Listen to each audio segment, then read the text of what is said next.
presented by Seat77.com. As always, Dave Dabbah is coming to you live from the Super Plus Seat 77 broadcast studio in the heart of Silicon Valley. Now, Dave Dabbah. North America, thanks for tuning in to the Dave Dabbah Big Show. I am Dave Dabbah, and I want to talk sports with you. Coming up on today's Dave Dabbah Big Show, we go deep undercover, covering the Bay Area sports scene. Today on the Big Show, we will cover the positives and the negatives, San Francisco 49ers, of the Bay Area sports scene. All of that and more coming up on today's Dave Dabbah Big Show. All right, let's kick things off with the positives.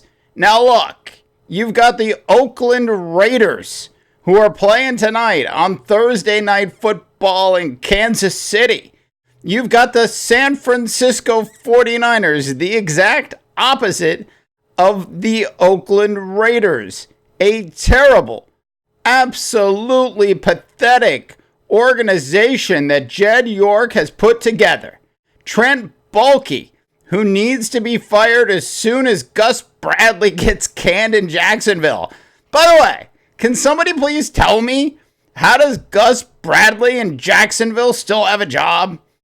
Anyways, it's really interesting to see how far the San Francisco 49ers have fallen since they let the right Harbaugh brother walk out the door. Actually, come to think of it, there is no wrong Harbaugh brother. There's a wrong Gruden brother, but there isn't a wrong Harbaugh brother. Seriously, both Harbaugh brothers are fantastic coaches in their own respects. I mean, just look at the Baltimore Ravens for a second.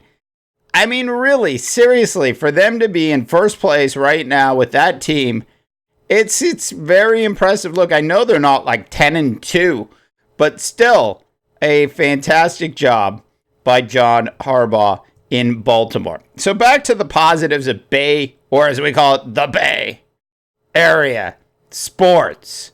The positives, obviously the Oakland Raiders, the Golden State Warriors, and always the San Francisco Giants. The Warriors, who I was staunchly against bringing in Kevin Durant for all the right reasons. I must say, it is fun to watch. I know. I'm not being a hypocrite here. I still believe and I still wish that KD had stayed in OKC or had gone to a different team to try to win a championship with a team that he could kind of call his own. That being said, man, I gotta tell you, like you thought last year was a lot of fun if you were a Warrior fan. They've even taken it a step up from that with KD. KD is unbelievable with him, and of course, what Klay Thompson did. It was probably about 4 or 5 days ago. The 60 points that Klay Thompson put up, a positive in the Bay Area sports scene. The negative, Steve Kerr, who I generally agree with on most moves that he makes.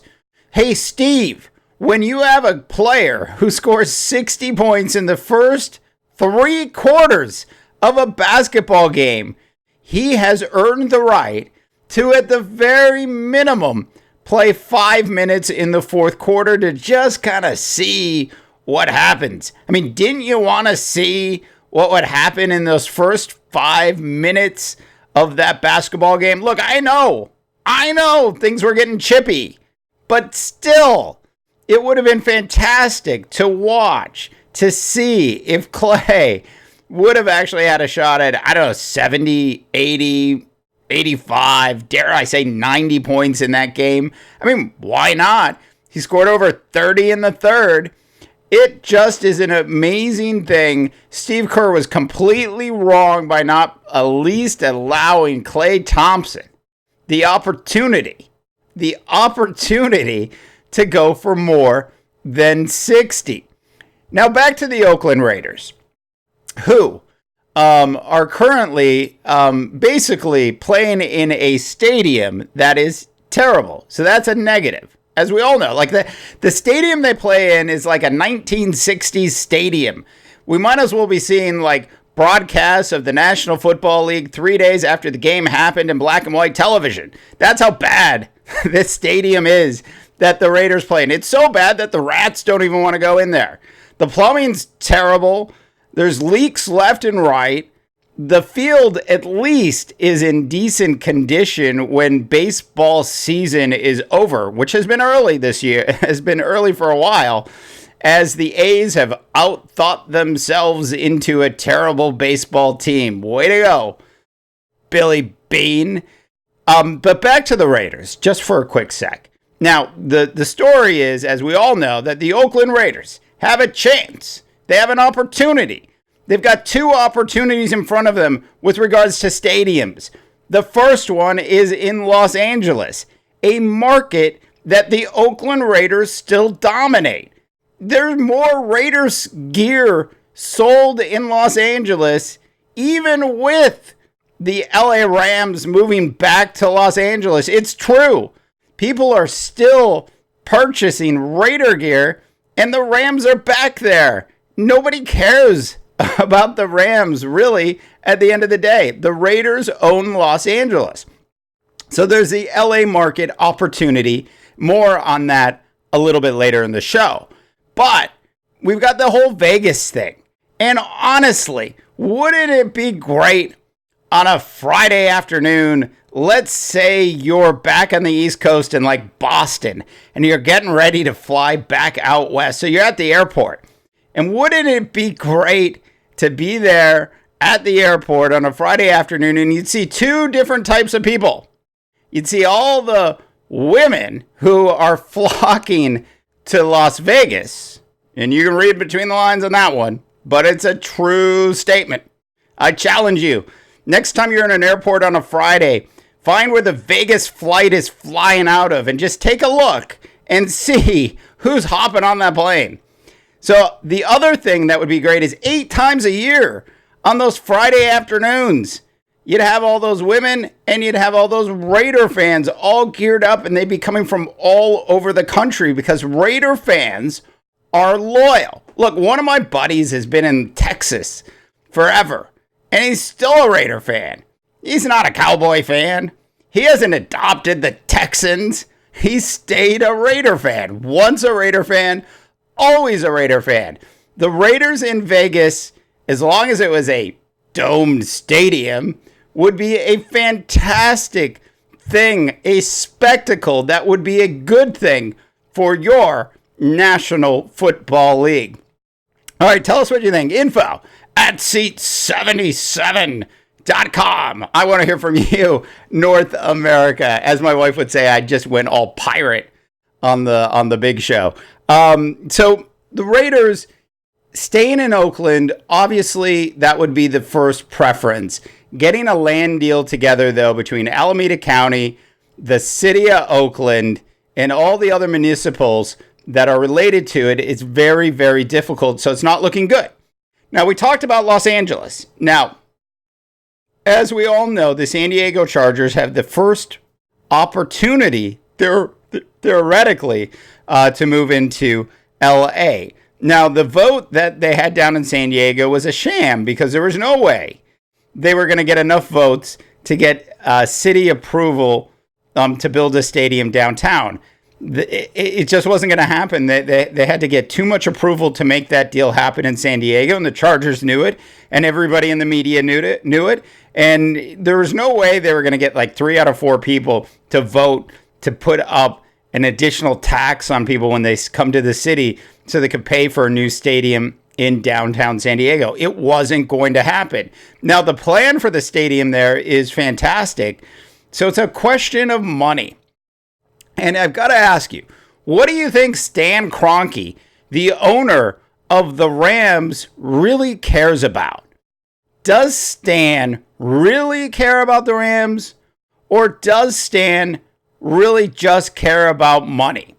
Because if he really just cares about money, I'm telling you right now, he doesn't want the Chargers in Los Angeles.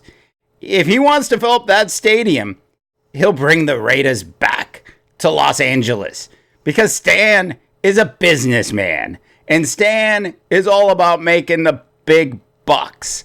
So I wouldn't be surprised to see Stan Kroenke actually block a move for the Raiders to Las Vegas and try to force them back into the LA market. Look, now I don't know about you. First preference, they stay in Oakland. They get some sort of stadium deal done there. Second preference, Vegas. Third preference, Los Angeles. That is how I would love to see this all play out. All right, so the negatives in the Bay Area sports area of, if you will, obviously you've got the Oakland A's. One other event that occurred here recently, the NCAA held a women's soccer tournament here in Los Angeles, or actually not in Los Angeles, in San Jose, at this bleacher stadium. And I hate calling it a stadium because to me a stadium has to have at least 60,000 seats in it. So this is like a bleacher type arena, outdoor arena. It's got 10,000, maybe 15,000 seats. It's got a fantastic bar. I can tell you that. Fantastic bar. Look, there was nobody at this tournament. The teams were there. You could have actually landed a helicopter on one side of the field in the middle of the game and nobody would have noticed. Look, NCAA, next time you're holding an event in the San Jose Bay Area, why don't you try actually really getting out and promoting it so that people actually know it's actually here? Anyways, last thing, the San Francisco 49ers organization has fallen so far that it's going to be hard for them to get up. The 49ers, led by Jed York, a complete disgrace to all of the 49ers that came before them. The 49ers, seriously, absolutely allowing Trent Baalke to keep his job after this year is ridiculous. Flat out ridiculous. Look, I don't know yet if Chip Kelly can coach or not coach in the National Football League. If anything, you got to kind of feel a little bit bad for Chip based on the kind of talent that is left on this team. Look, this isn't like my Minnesota Vikings, who are 6-6, who started out 5-0 and had a great start, but then they lost. They lost a quarterback, they lost a running back, they lost a linebacker, they lost 3 out of 5 offensive linemen, and they're still 6-6. Heck, even their offensive coordinator resigned. And then their head coach, he had an eye injury and couldn't even coach last week, and they're still 6-6. The organization has put an effort in place, a strategy in place to at least try to play to win the game, as I quote Herm Edwards. As for the 49ers, that is not what's happening. Jed York is just grabbing money from all of you 49ers fans. And if anybody out there buys any more 49er gear this year, it better be for a holiday present or for somebody's birthday. But if you're an actual fan of the 49ers, you need to stand up and tell them you're just not going to take it. You are not in Cleveland, San Francisco. Okay. So that is it for the Big Dave Dabbah Big Show. We've been away for a couple weeks, just super busy on a variety of fronts. Make sure you download the Big Seat 77 app. I go all pirate when you have a chance. All right, for the Dave Dabbah Big Show, I am Dave Dabbah, reminding you that not everyone can be a champion, Ron Rivera. But everyone, and I do mean everyone, can act like one can. Listen, we're also on Facebook, Twitter, the SoundCloud, Spreaker, and of course our big announcement, we are now on iHeartRadio in the iHeartRadio app. So check us out there. All right, North America, I wish you good luck because you're going to need it.